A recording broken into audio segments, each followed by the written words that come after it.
jumpa kembali Bapak Ibu dan Saudara-saudara. Kita sudah memasuki bulan Maret saat ini dan kita sudah memasuki minggu-minggu Prapaskah. Sudah melewati Rabu Abu dan kita juga sedang dalam suasana puasa. Nah, apakah kita ikut puasa atau tidak? Yang penting hati kita itu tetap mengadakan rasa prihatin di hadapan Tuhan supaya kita boleh bertumbuh dalam iman. Dan kalaupun saat ini kita mengalami banyak persoalan, mari kita kembali ke jalan Tuhan yang benar dan yang kudus. Kita akan bersama-sama membaca firman Tuhan dari Injil Lukas, pasalnya yang ke-15 ayat 11 sampai dengan 23, dan kita akan bersama berdoa. Tuhan Yesus, kami sudah memasuki minggu Prapaskah. Ada di antara kami yang berpuasa, tapi ada juga yang tidak.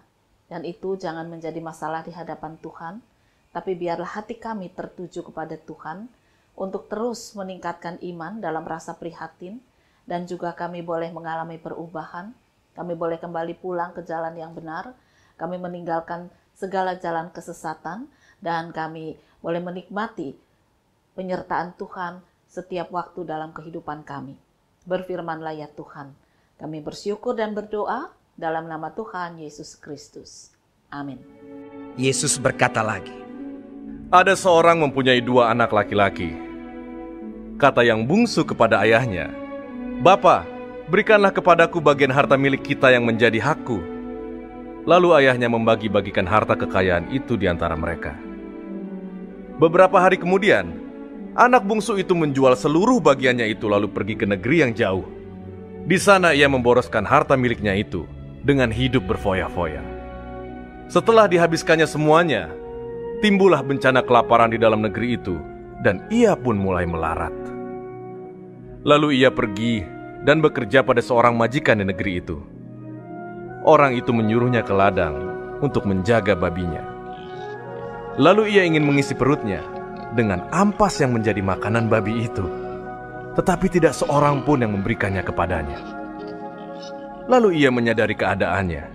Katanya, betapa banyaknya orang upahan Bapakku yang berlimpah-limpah makanannya, tetapi aku di sini mati kelaparan. Aku akan bangkit dan pergi kepada Bapakku dan berkata kepadanya, Bapa, aku telah berdosa terhadap sorga dan terhadap Bapa. Aku tidak layak lagi disebutkan anak Bapa. Jadikanlah aku sebagai salah seorang upahan Bapa. Maka bangkitlah ia dan pergi kepada bapaknya.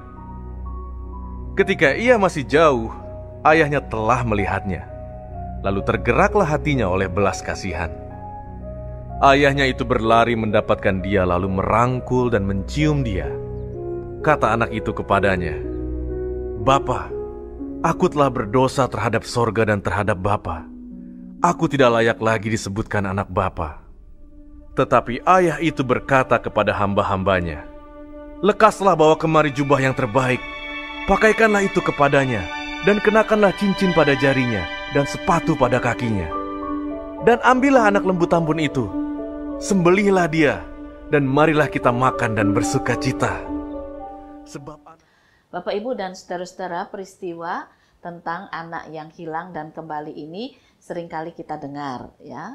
Jadi ada seorang bapak punya 2 anak, lalu anaknya yang kecil ini agak nakal, kemudian minta hartanya, harta bagian dia, lalu berfoya-foya, akhirnya dia sadar, dia kembali dan disambut oleh bapaknya. Sementara kakaknya menjadi jengkel, tetapi kemudian ya diupayakan untuk sadar kembali. Nah, kita bisa menyoroti sikap anak yang hilang, lalu kembali dan diterima. Tetapi ya dikatakan yang hilang itu satu. Sebetulnya menurut saya yang hilang itu dua-duanya. Karena si kakak itu juga hilang. Dia tidak punya kasih, dia tidak punya perhatian, dia tidak suka cita ketika adiknya kembali. Jadi hilang kasihnya, hilang perhatiannya, hilang damai sejahteranya. Dia kan tidak suka ketika adiknya diterima kembali oleh bapaknya. Nah, kadang-kadang kita hanya melihat orang yang hilang itu seperti yang kecil. Tapi yang besar kita tidak perhatikan. Bahkan mungkin seringkali kita ini menjadi anak yang besar. ya, yang kehilangan kasih, kehilangan perhatian, kehilangan damai sejahtera ketika ada orang yang mengalami pertobatan, ketika ada orang lain dibuat sukacita, ketika ada orang lain diterima oleh keluarga kita dengan sangat baik, lalu timbul marah, timbul iri, timbul jengkel. Oh, aku yang kerja di sini sudah lama, nggak diperhatikan. Aku yang melakukan pekerjaan sampai capek, tapi juga tidak diberi ucapan terima kasih. Aku. Nah, sebetulnya aku inilah anak yang hilang. Masa Prapaskah ini mari kita pulang. Ya, sebab kita menganggap kita ada di rumah. Tapi kita tidak punya rumah yang sesungguhnya. Kita ada di rumah, tapi kita tidak punya Tuhan yang sesungguhnya. Oleh karena itu Sang Bapa dengan sangat bijak menyadarkan, kamu di sini bersama-sama dengan aku. Kenapa kamu tidak bebas dalam hidupmu? Karena kamu dikuasai kemarahan, kejengkelan, ketakutan. Disiplin memang benar, tetapi kamu menutup diri dari cinta kasih. Kamu lebih mengutamakan disiplin, kalau salah ya buang, kalau salah ya coret, kalau salah ya hukum. Nggak usah dikembalikan. Nah, cinta kasihmu sudah hilang. Karena kamu terlalu banyak dipenuhi dengan idealis dirimu sendiri. Aku anak yang baik, aku kerja keras, aku kerja buat Bapak, aku anak berbakti, aku anak yang saleh, dan seterusnya. Itu dirimu yang mengatakan. Tetapi ketika kamu kehilangan kasih kepada saudaramu, kamu tidak sadar. Pulanglah. Jadi kalau anak itu kemudian pulang, maka Bapak ini tentu senang ya, dua anaknya pulang kembali. Kembali ke pelukannya dalam arti kembali dalam cinta kasih, damai sejahtera keluarga yang dikehendaki Tuhan. Nah, firman Tuhan ini sangat indah mengingatkan kepada kita supaya kita juga mulai mengkoreksi diri kita. Apakah kita ini menjadi anak yang sulung? Yang selalu merasa aku ke gereja, aku kebaktian, aku berdoa, aku melayani Tuhan, aku berkarya bagi Tuhan. Tapi jangankan dapat upah yang besar, pujian aja enggak ada tuh yang pernah muji aku. Nah itu ya, artinya kita sudah kehilangan. Kita sudah lari dari jalan Tuhan. Sebab dikatakan kalau kita mau melakukan pelayanan, lakukan dengan tulus, lakukan dengan sukacita. Jangan harapkan pujian dari manusia. Biarlah Tuhan sendiri yang memberikan upah kepada kita. Bapak, Ibu, dan saudara-saudara, ada seorang anak muda, memang dia pelayan Tuhan sejak sekolah minggu. Ya, jadi dari kecil waktu sekolah minggu tuh dia senang sekolah minggu, tapi juga senang melayani. Jadi kalau ada guru yang bertanya, siapa yang mau maju ke depan? Wah, dia cepat-cepat. Ya. Siapa yang mau berdoa? Dia yang berdoa. Siapa yang mau nyanyi? Dia ikut bernyanyi. Dia memang senang melayani Tuhan. Ya, hatinya penuh sukacita. Tidak ada imbalan, tidak apa-apa. Ketika dia maju berdoa, tidak dipuji, dia juga tidak apa-apa. Sampai akhirnya dia menjadi seorang pemuda. Nah, dia tidak pernah meninggalkan pelayanan di tengah kesibukannya bekerja. 3 tahun setelah dia bekerja, lalu tiba-tiba dia jatuh, pingsan. Dan hasil pemeriksaan dokter mengatakan bahwa dia terkena kanker darah akut. Susah sekali obatnya. Lalu mengapa bisa tiba-tiba terjadi? Nah, dokter mengatakan sebetulnya nggak tiba-tiba, tapi ya baru ketahuan sekarang.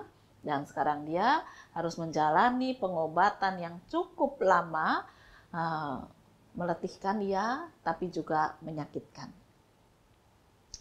Lalu dia mulai sedih. Syok berat sekali.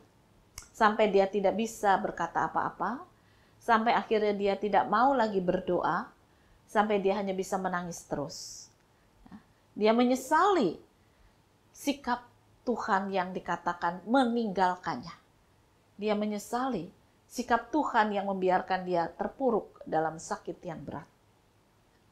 Cukup lama dia lari dari Tuhan.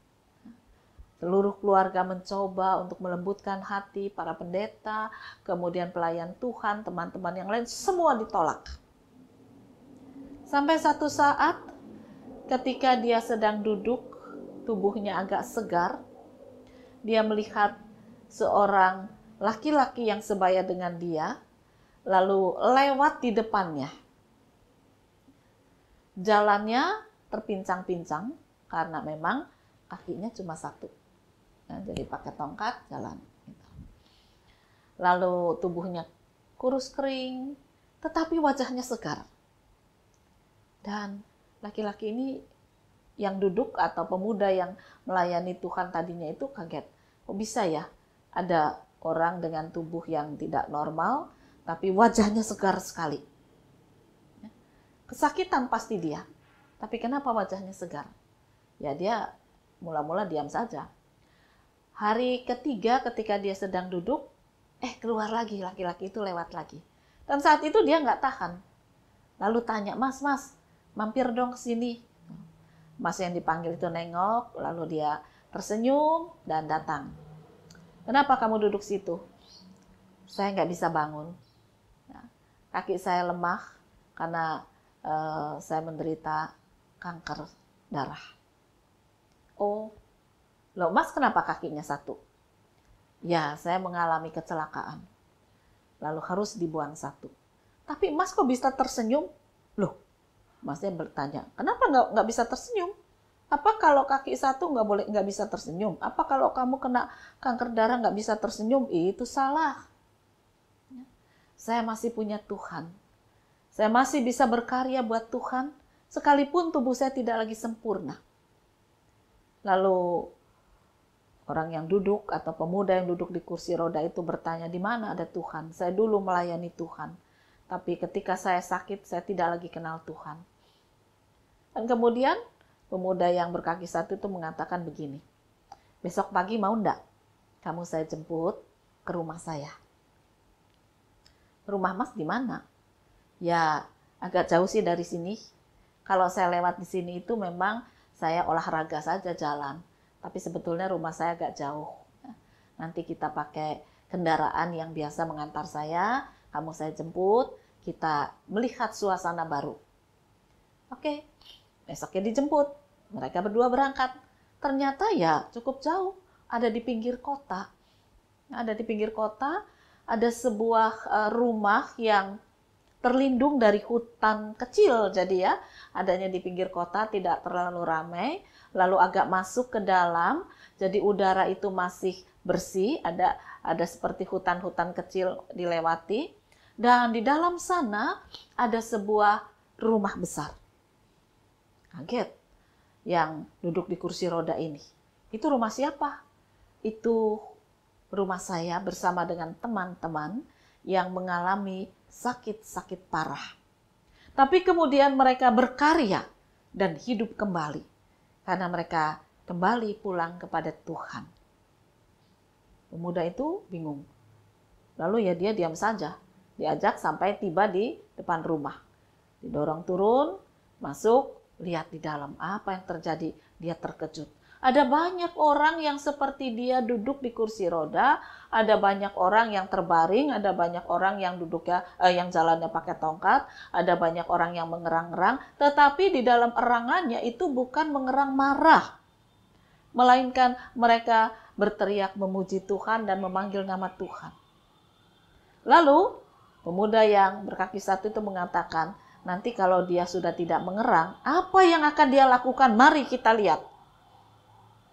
Ketika ada orang yang sedang mengerang karena sakit tetapi manggil nama Tuhan, lalu beberapa saat kemudian mungkin penyakitnya reda, dia mencoba untuk duduk, dan kemudian dengan tertatih-tatih dia jalan keluar ke halaman, dan di situ dia bersujud sambil memuji Tuhan, dan dia bernyanyi dan dia berdoa. Selesai itu kemudian dia mencari tanaman yang tadi ditinggal. Dia katakan, kemarin saya meninggalkan satu pot di sini, belum saya isi, tapi saya udah kesakitan, lalu saya masuk dan baru hari ini saya bisa keluar. Petugas mengatakan, oh masih saya simpan. Dia keluarkan potnya, dia keluarkan tanaman yang belum bisa ditanam. Nah, lalu pemuda kaki satu itu mengatakan, inilah pekerjaan, salah satu pekerjaan dari rumah di sini. Yang suka tanaman, silahkan bertanam. Nanti kalau sudah bagus, dijual. Dan hasilnya untuk hidup dia. Dan ada banyak orang-orang yang datang ke sini untuk mencari tanaman karena di sini ditanam dengan cinta kasih. Kami tidak palsu tanahnya yang betul bagus. Tetapi terlebih dari itu, setiap yang menanam di dalam cinta kasih, karena dia tahu dia dikasihi Tuhan walaupun umurnya cuma pendek. Tapi dia bertekad bahwa hidupnya harus berguna bagi Tuhan. Menyenangkan hati orang paling tidak. Pecinta tanaman itu bisa senang kalau beli tanaman di tempat ini karena subur-subur dan sehat-sehat. Ya, menyenangkan itu penting. Jadi kalau kita disenangkan oleh Tuhan, mari kita berkarya juga menyenangkan orang lain. Ada yang bercocok tanam. Mari kita lihat ke kebun belakang. Ada kebun sayur di sana. Nah, kebun sayur ini dibangun juga dengan cinta kasih. Jadi para penghuni di sini, mereka akan pulang ke rumahnya semaunya. Ya, mau tidur di sini boleh, kembali ke keluarganya ya boleh.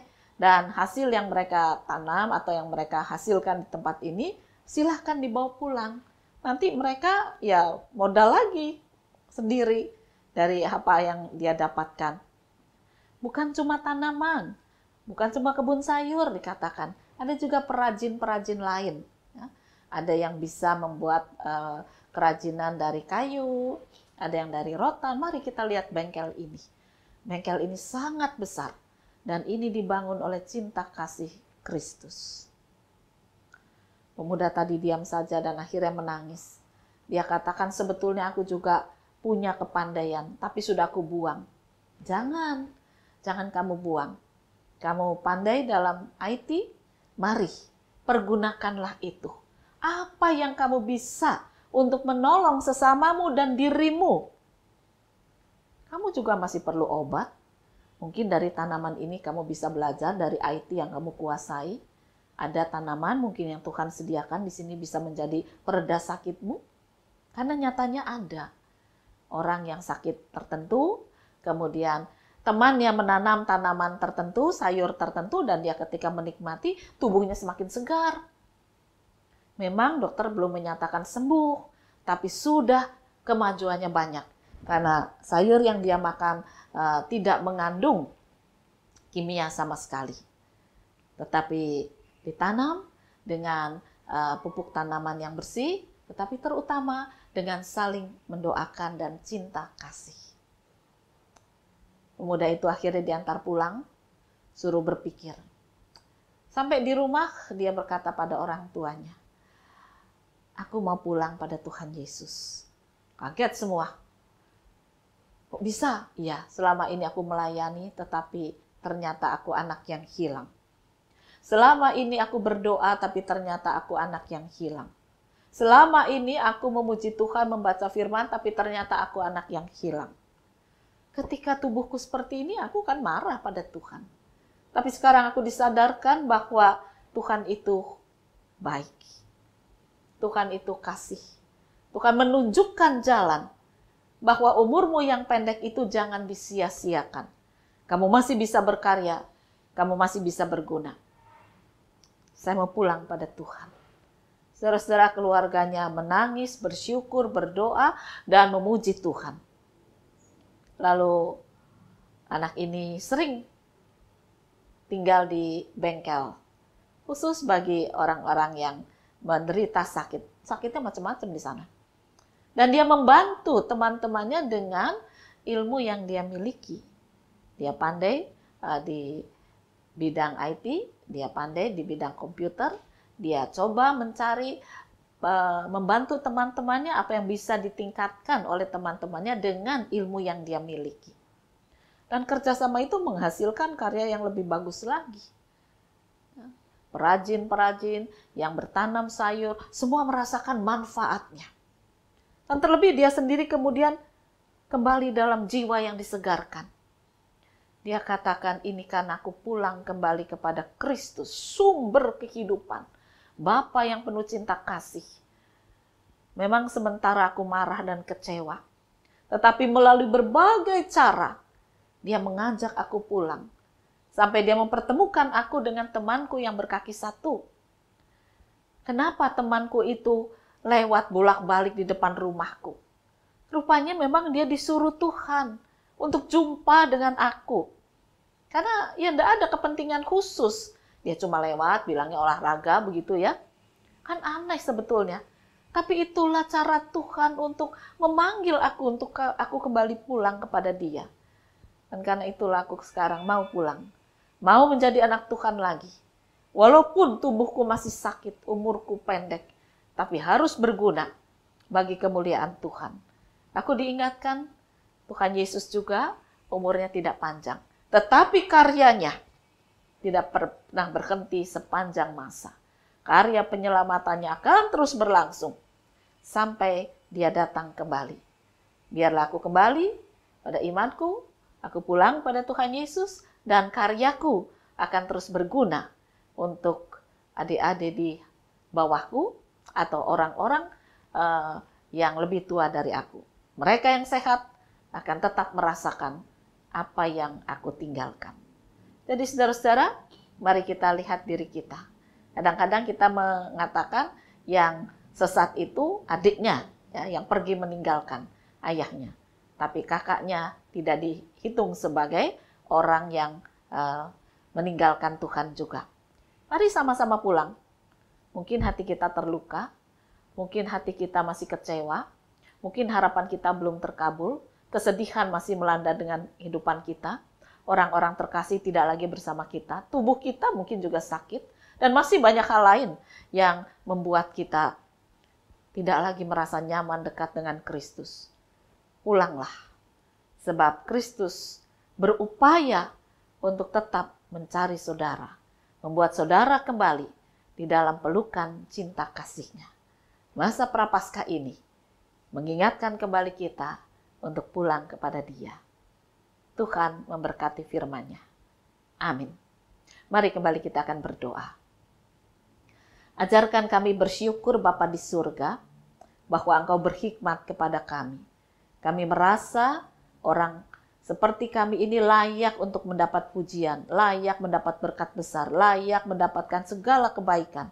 Tetapi ketika apa yang menjadi harapan kami tidak terkabul, kami kecewa. Ampunilah kami.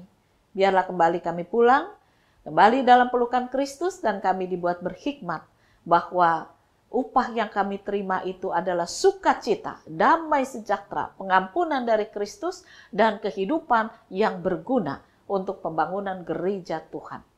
Oleh karena itu biarlah kami menjalani kehidupan hari ini dan hari esok, bukan sekedar untuk kami, tetapi kami berguna bagi gereja Tuhan, bagi sesama kami.